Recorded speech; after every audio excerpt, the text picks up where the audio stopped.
Welcome to History in a Hurry. In this episode, we will cover our oldest war yet, the epic Trojan War. The Trojan War is one of the most legendary conflicts in history, steeped in mythology and immortalized in epic poetry. Although its historical basis remains debated, it is primarily known through ancient Greek literature, particularly Homer's Iliad and Odyssey. Traditionally dated to the 12th or 13th century BCE during the Late Bronze Age, the war is said to have been fought between the city of Troy, also called Ilium, and a coalition of Greek city-states led by King Agamemnon of Mycenae. According to Greek mythology, the origins of the Trojan War began with a divine dispute.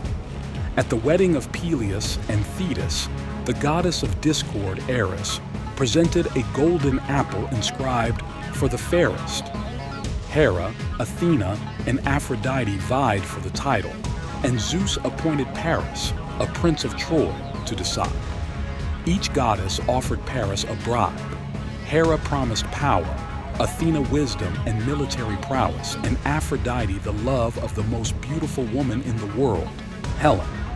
Paris awarded the apple to Aphrodite, setting the stage for the conflict. Helen, often described as the face that launched 1,000 ships, was the wife of Menelaus, king of Sparta and brother to Agamemnon. Under Aphrodite's influence, Paris traveled to Sparta and abducted, or seduced, Helen, taking her back to Troy. This act was seen as a grave insult and breach of hospitality, prompting Menelaus to call on other Greek leaders to honor an earlier pact to defend Helen's marriage. The Greeks besieged Troy for 10 years, a period marked by epic battles, personal vendettas, and divine interventions. The tide turns when Patroclus, Achilles' close companion, dons his armor to rally the Greeks but is killed by Hector, Troy's greatest warrior. Achilles, overcome with grief and fury, returns to the battlefield, slays Hector in a duel, and drags his body behind his chariot in an act of vengeance.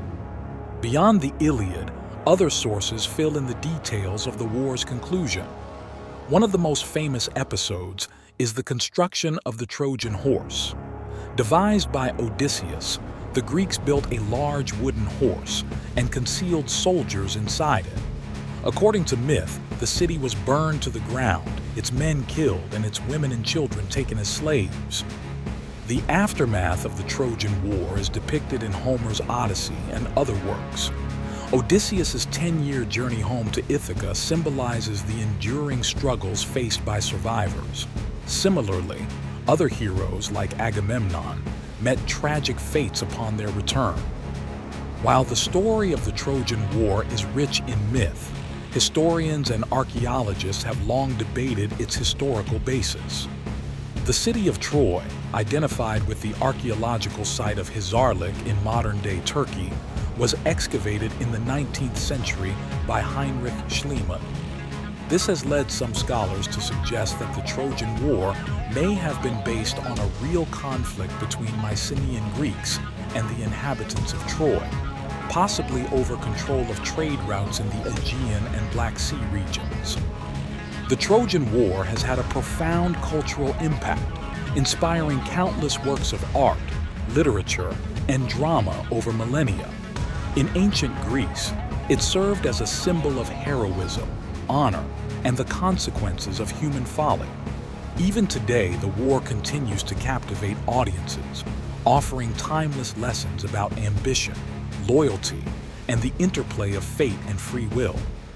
In conclusion, the Trojan War, whether historical or purely mythological, represents one of humanity's most compelling narratives. It captures the complexities of human nature, from the divine ambitions of gods to the tragic flaws of heroes. Through its epic tales of love, betrayal, and war, the story of Troy continues to resonate, bridging the ancient and modern worlds. Thanks for racing through history with us on History in a Hurry. If you enjoyed today's quick dive into the past, don't forget to like, subscribe, and hit that notification bell so you never miss a fast-paced trip through time. Please reply in the comments with ideas for our next history lesson. See you in the next one.